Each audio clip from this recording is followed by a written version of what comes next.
Nesse período do século XVI, fim do século XVI, existe dentro da Igreja da Inglaterra, que era uma só igreja anglicana, a Igreja da Inglaterra, existe vários teólogos que começaram a ter desconforto com isso. Eles queriam uma igreja com um governo mais puro, com uma doutrina mais pura e com uma vida mais pura. Por isso passaram a ser chamados de puritanos. Daí que vem o termo puritanos. Os puritanos eram homens que produziam muito. Erravam também, porque eram pecadores. Cometeram vários erros nos Estados Unidos, e a gente pode ver isso depois. Mas, do ponto de vista da teologia, foi o período que a igreja mais produziu, vamos assim dizer. Produziu frutiferamente, muito, muito, muito. E esses puritanos tinham crise de consciência, eles não aceitavam usar aquele tipo de roupa, aquelas vestes. Não, a veste do ministro deve ser uma veste simples. Essa pompa pertence a Roma. Por causa da ideia da simplicidade. Exatamente. Né? Então eles entenderam que aquelas vestes não pertenciam a eles, porque eram pomposas demais. Exatamente. Certamente pertenciam então a outra, tinha uma outra identidade. Eles não chamavam de tralhas do romanismo, né? Então não queriam saber daquilo. E a rainha disse, tem que usar. E eles disseram, não. Então começa a perseguição por causa das vestes.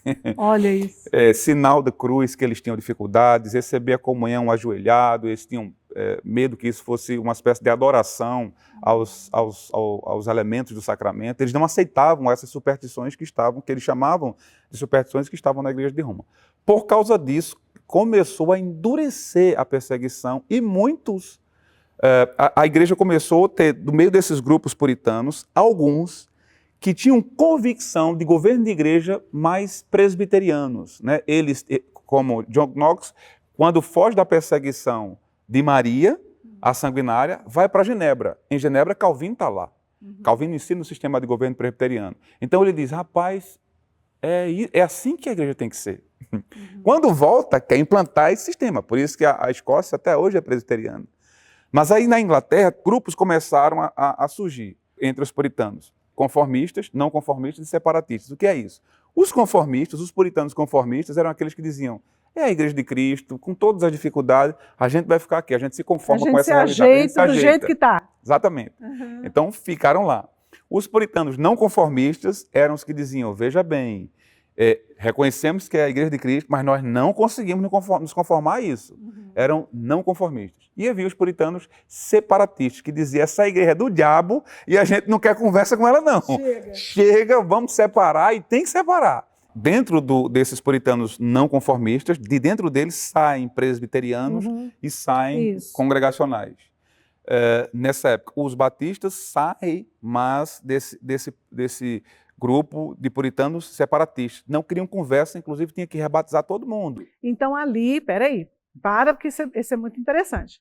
Desse primeiro grupo, então, também é de onde se origina os batistas. Pois bem, também. Parte dos historiadores ensinam exatamente isso. E existe um grupo de historiadores que dizem que os batistas remontam até João Batista.